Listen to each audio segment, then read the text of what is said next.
ناجائز ہوتا تو اللہ جناب ہنہ کے اس عمل کو قرآن مجید میں آیت بنا کر قیامت تک کے لیے نہ رکھ دیتا۔ سبحان اللہ۔ بیدار ہے؟ سننے کے لیے تیار ہے؟ سنیں گے؟ آپ ہی کی زبان میں بول رہا ہوں یا نہیں؟ اور کریے گا دوستو اور عزیزو، اگر جناب حنا کا یہ عمل جائز نہ ہوتا تو اللہ قرآن مجید میں آیت بنا کر قیامت تک کے لیے نہ رکھتا۔ اچھا جائز ہے، چلو نہیں، جائز ہی نہیں بلکہ یہ عبادت ہے۔ سبحان اللہ۔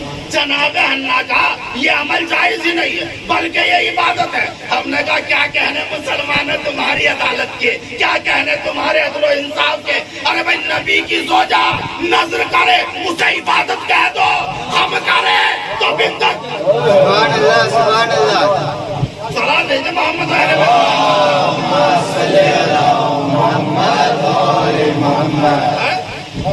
نبی کی زوجہ۔ اچھی نظر مانی کیوں تھی انہوں نے؟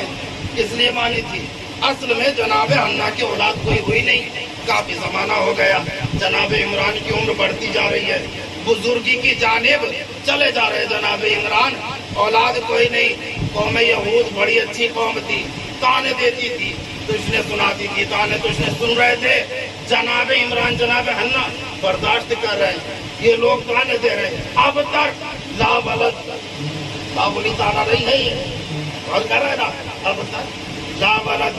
اچھا جناب عمران حجت خدا ہے، صبر کر رہے ہیں، صبر کر رہے ہیں اور شکر کر رہے ہیں۔ جناب حنا دل میں کڑ رہی ہے، پروردگار اولاد بھی ہوتی تو یہ تانے کچھ نہ سہنے پڑتے، یہ باتیں نہ سننی پڑتی۔ اچھا اللہ نے ایک دن جناب عمران پر وحی نازل کی۔ اللہ دیکھیں جب بھی انسان کو آزماتا ہے، دے کر بھی آزماتا ہے، لے کر بھی آزماتا ہے۔ اگر کسی کو اولاد نہ دے اللہ، کوئی آزمائش ہے۔ اور کریے گا ایسے بہت سے افراد ہوتے ہیں، پتہ چلا شادی ہو گئی، 30 سال گزر گئے، 30 سال کے بعد اولاد ہوئی، یہ اولاد ہوئی نہیں۔ سنیے یہ جو 30 سال کا وقفہ تھا نا، یہ آزمائش تھی انسان کی۔ اللہ آزما رہا تھا کہ دیکھے میرا بندہ صبر کتنا کرتا ہے اور شکر کتنا کرتا ہے، کہیں ایسا تو نہیں ہے راہ سے بھٹک تو نہیں جاتا، کیونکہ ہوتا ہے یہاں ہمارے یہاں تو مسلمانوں میں دیکھیے گا، پتہ چلا نماز اولاد ہوئی نہیں تو نماز نہیں پڑھیں گے، اللہ سے نہیں مانگ، چلو وہاں چلے جائیے پیر پر، وہاں منت مان لیجئے، چادر چڑھائیں گے، ہے نا، اس طرح کی باتیں ہوتی ہیں۔ خیر چلیے، اللہ آزما رہا تھا۔ اللہ جناب عمران کو حجت خدا ہے، ایسا تو نہیں ہے اولاد نہیں دے گا، لیکن آزمائش تھی، اللہ نے دی رہی، لوگ تانے دے رہے، اب تک لا ولد۔ چلیے اللہ نے وہی نازل کی، جب اللہ نے انہیں آزما لیا کہ عمران صبر بھی کر رہے ہیں اور شکر بھی کر رہے ہیں، تانے برداشت کر رہے ہیں، یہ بددعا نہیں کر رہے۔ اچھا اللہ نے وہی نازل کی، اے عمران ہم تمہیں بیٹا عطا کریں گے۔ ایک ایک لفظ پر غور کرنا دوستو اور عزیزو، ہم کیا کریں گے؟ بیٹا عطا کریں گے۔ اچھا یہ جو بیٹا ہوگا نا، یہ بنی اسرائیل میں رسول ہوگا، نبی ہوگا، اسے نبی بنا کر بھیجیں گے، رسول بنا کر بھیجیں گے، بھیج کر نہیں بنائیں گے، سبحان اللہ۔ نبی بنا کر بھیجیں گے، رسول بنا کر بھیجیں گے، اور العزم پیغمبر ہوگا، صاحب کتاب ہوگا، صاحب شریعت ہوگا، صاحب معجزات ہوگا۔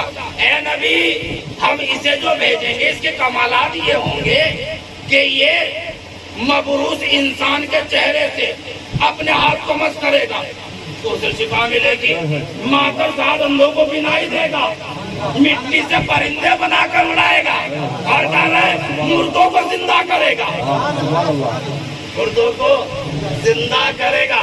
اچھا اسی وجہ سے یہودی عیسائی جناب عیسیٰ کو ابن اللہ کہتے ہیں، اس لیے کہ بھائی کیسے ابن اللہ کا جانتے نہیں ہو؟ قرآن میں، تمہارے قرآن میں ہے کہ مردوں کو زندہ کرنا اللہ کا کام ہے، یہ ہے ابن اللہ، اللہ کے بیٹے، کیونکہ باپ کی صفت آتی ہے اولاد میں، قرآن میں ہی ہے کہ یہ مردوں کو زندہ کرنے والے تھے۔ ہم نے کہا اچھا